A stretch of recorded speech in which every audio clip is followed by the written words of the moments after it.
Have you ever made a decision that you knew was wrong, but you made it anyway?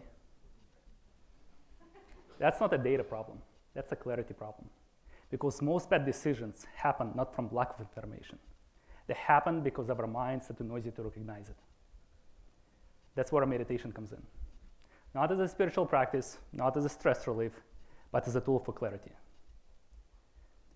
I work in commercial real estate, which means I spend my days surrounded by legal documents, spreadsheets, and the people who think the word vacancy is the scariest thing in English language.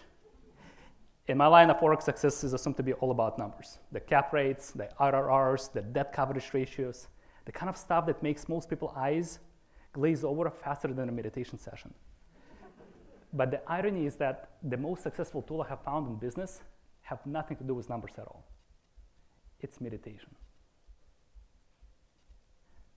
I know what you are thinking. Meditation, really?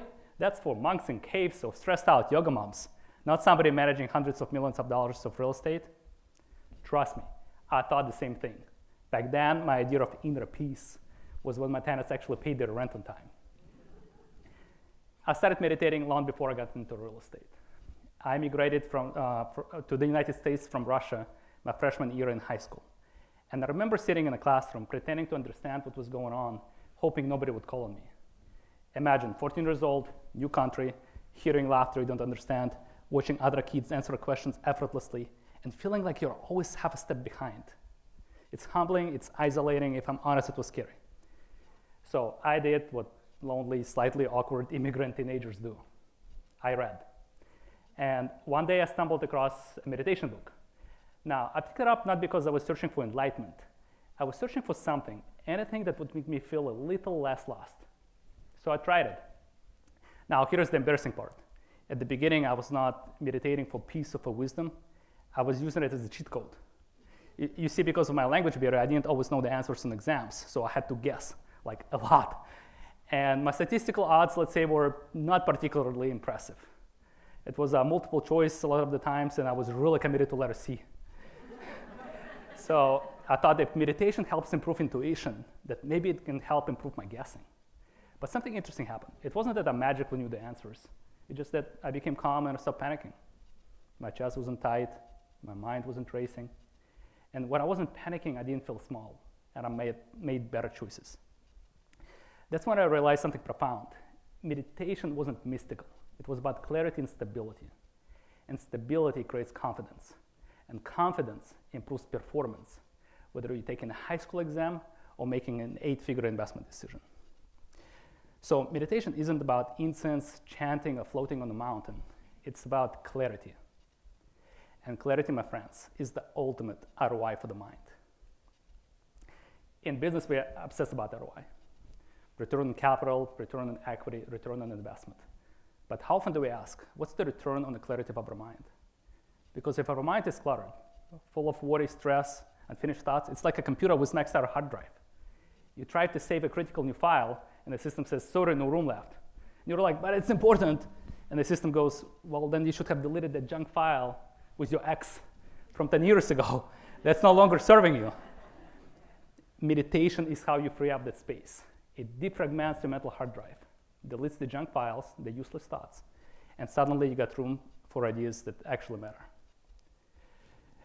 Think of your mind like an office building. If you fill it up with a bunch of junk tenants, the late payers, the drama queens, the messy tenants, the blue chip tenants won't move in. Your mind works the same way. If you lease your mental real estate to a bunch of worries, stress, and fears, there is no room left for clarity, creativity, and million-dollar ideas. Meditation is the process of evicting junk tenants from your brain and preparing your building for premium occupancy. It's a tenant screening tool for the brain.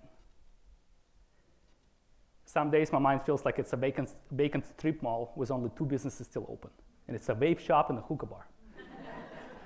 Meditation is what helps me bring in the Whole Foods. Our mind constantly gets hit with noise.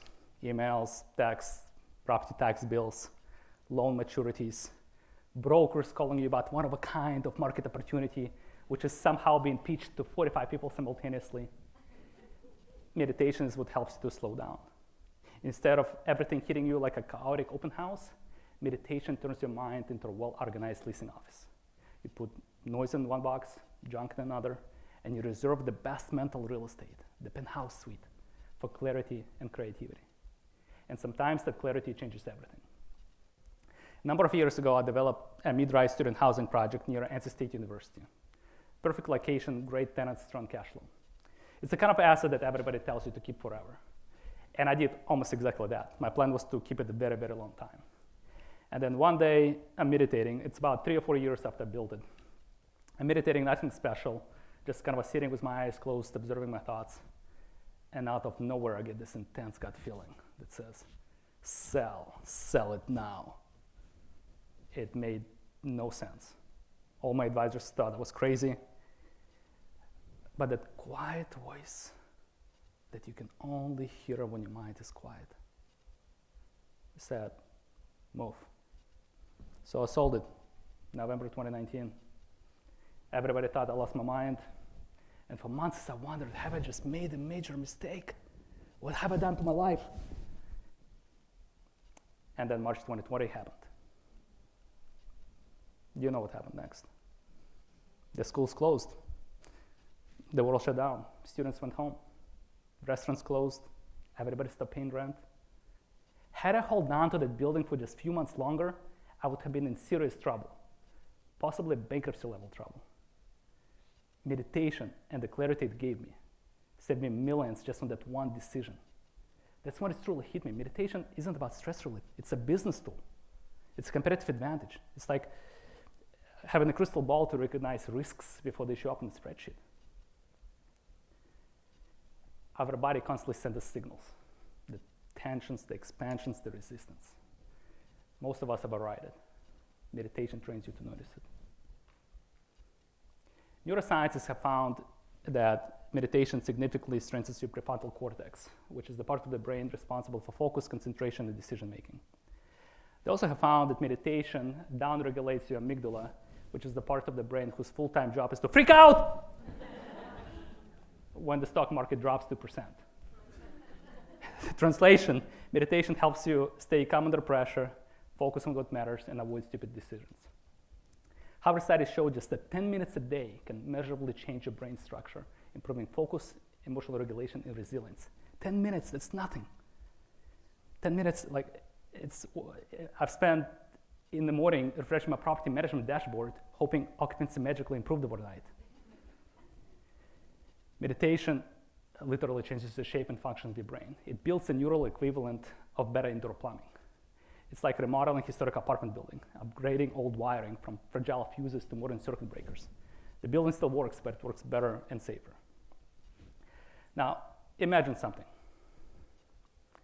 Imagine if our business leaders made decisions from a place of clarity instead of fear.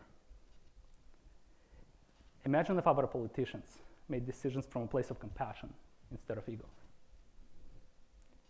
Imagine if we taught our kids not just math and science, but how to regulate their nervous system, how to sit with discomfort, how to observe a thought without becoming it, how to respond instead of react, how to recognize anxiety without being consumed by it, how to take a pause before saying something that they will regret.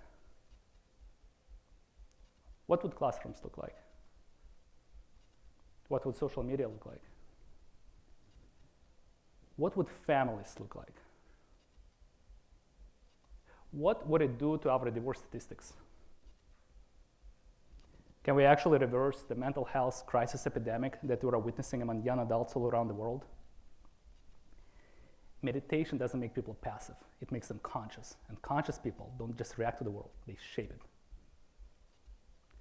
Look, I'm not saying meditation eliminates all conflict, but I've never met a consistent meditator who was a violent criminal or who was even just an angry person. If we trained our youth on clarity the way we trained them on productivity, we won't just build better companies, we would build better humans, and better humans create better future. Now, if you have kids, they don't listen to what you say, they watch what you do. So the best way to teach your kids is by your own example. The good news for all of you is that you don't need to move to a monastery in Tibet to practice meditation. You don't need to change your religion. You don't need to believe in anything. Look, just try this. Sit 10 minutes, no phone, no agenda, just observe. Not to escape your life, but to see it clearly. Schedule like a meeting with your most important investor, because it is. Your mind is an asset that controls you every other asset. Look, I'm not standing here pretending to be somebody who always made the right decisions. If anything, I was an expert at making very confident bad decisions. Not because I didn't have the data, but because I didn't have the clarity. So next time you're stressing out about a deal, remember the best investment you can make isn't in real estate. It's not stocks or crypto, private equity or venture. It's in the clarity of your own mind. Upgrade the wiring, evict the junk tenants, free up the space. Because right now, some of your best ideas are standing outside, and your mind has a no vacancy sign on the door. Think, how many whispers from your intuition have you already missed because your mind was too noisy? What has it cost you in your life already? Your heart already knows the answers you're searching for. You just have to quiet your mind to hear it. If you want the best ROI in business and in life, start with ROI on the clarity of your own mind. Thank you.